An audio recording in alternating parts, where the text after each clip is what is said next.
హర హర మహాదేవ హర శంభో శంకరం నమ శివాయ శ్రీ పార్వతీపతే హర హర హర మహాదేవ హర శంభో శంకరం నమ శివాయ శ్రీ పార్వతీ పరమేశ్వర నమో నమ. సో మనకి ఇప్పుడు అందరూ వీడియోస్ పెడుతున్నారు మన కరుంగరి మాల కోసం. నేను ఈరోజు ఇక్కడికి రావడం జరిగింది, అంటే 23 ఏప్రిల్ 2025. ఈ వీడియోలోనే మీకు నీట్గా ప్రైజెస్ ఏంటి, కరుంగలి ప్రైజెస్ ఏంటి, సెంగాలి ప్రైజెస్ ఏంటి అని పెట్టాను. మీరు ఇంకా నేనైతే హైదరాబాద్ నుంచి వచ్చాను. నాకు హైదరాబాద్ నుంచి కొంచెము చెన్నై టు మళ్ళీ దిండుగల్ అంటే కొంచెం లాంగ్ అనిపించింది. మేబీ హైదరాబాద్ నుంచి వచ్చేవాళ్ళు Bengaluru to maybe Dindigul prefer చేస్తే చేయొచ్చు. సో రెండో విషయం ఏంటంటే, ఇక్కడికి వస్తే ప్రాసెస్ ఎలా ఉంటుందంటే, మీరు దిండుగల్ రైల్వే స్టేషన్లో మనకి ప్రీపెయిడ్ ఏసీ రూమ్స్ ఉంటాయి. Per hour 20 rupees. అక్కడ హాల్ట్ చేయొచ్చు. మార్నింగ్ 5:30కి దిండుగల్ రైల్వే స్టేషన్ నుంచి ఆటో పట్టుకుంటే పర్ హెడ్ 15 రూపాయలు 20 రూపాయలు తీసుకుంటాడు. మనల్ని దిండుగల్ బస్ స్టాప్ అని చెప్పాలి. దిండుగల్ బస్ స్టాప్ దగ్గర తీసుకెళ్తాడు. Next Dindigul bus stop to Reddiyar సత్రంకి బస్సు పట్టుకోవాలి. ఓకే, రెడ్డియార్ సత్రంలో మనకి జనరల్ మొత్తం అక్కడికి వచ్చే గుడికి వచ్చే వాళ్ళలో 98% కూడా తెలుగు వాళ్ళే. తమిళ వాళ్ళకి అసలుకి గుడి విశిష్టత కూడా అంతగా తెలియదు.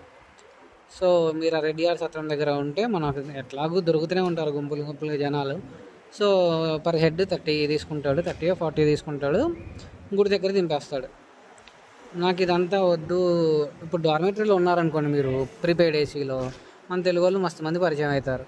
పొద్దున్న 5:30 కల్లా మనకి బస్సు కూడా దొరుకుతుంది. దిండుగల్ బస్ స్టాప్ మనం 5:30 కల్లా రైల్వే స్టేషన్ నుంచి బస్ స్టాప్కి వెళ్ళేలాగా చూసుకోవాలి. దిండుగల్ బస్సు అక్కడ మనకి దొరుకుతుంది, రెడ్డియార్ సత్రంకి వెళ్ళే బస్సు. సో నాకు ఇదంతా వద్దనుకుంటారా, రైల్వే స్టేషన్లో ఆటోలు ఉంటాయి. మీరు ఇప్పుడు ఒక 5-7 ఉన్నారనుకోండి, జనరల్గా ఎంత తీసుకుంటారు? 1000 రూపాయలు అప్ అండ్ డౌన్. వాళ్ళే టెంపుల్ దగ్గర తీసుకెళ్తారు, వెయిట్ చేస్తారు, అప్ అండ్ డౌన్. మంగళవారం, శనివారం, ఆదివారం అయితే క్రౌడ్ బాగా ఉంటుంది. నేను వచ్చింది బుధవారం, అంతగా లేరు, ఫ్రీగానే దర్శనం అవుతుంది. మీరు ఎవరిని కూడా ఆన్లైన్లో మాకు దండలు తీసుకురండి, మాకు దండలు పంపండి అని మాత్రం అడగకండి. వాళ్ళు ఎంత ఒరిజినల్గా ఇచ్చినా కానీ మీరు వాళ్ళని నమ్మడం చాలా రేరు. నాకు తెలిసిన వాడే అంటే, నీకు రియల్గా తెలిసిన ఫ్రెండ్ అయితే ఓకే. అది యూట్యూబ్ ఛానల్ నేను ఫాలో అవుతున్నానంటే, ఇది చాలా బిజినెస్ అయిపోయింది. కరుంగలి మాల అనేది 99.9% బిజినెస్. మీరు యూట్యూబ్ వాళ్ళకి, గురూజీలకి, వాళ్ళకి చేస్తున్న బిజినెస్ అనమాట. టెంపుల్ దగ్గరికి వెళ్ళండి, మాల తీసుకోండి. మనం పూజారి దగ్గరికి ఆ మాల తీసుకొని వెళ్తే ఏమవుతుందంటే, ఆ పూజారి గారు స్వామివారి మీద ఆ మాలను వేసి మనం ఫస్ట్ కౌంటర్లో కొనుక్కోవాలి. పూజారి గారికి ఇస్తే స్వామివారి మీద మాల వేసి ఆ మాలని జనరల్గా మనకి ఇస్తారనమాట. మెల్లో ఏమన్నా కానీ మెల్లో ఇస్తారు. ఇలా తీసుకోవడం 99% ఉత్తమమైన పని. 99% కాదు, 100% కూడా ఉత్తమమైన పని.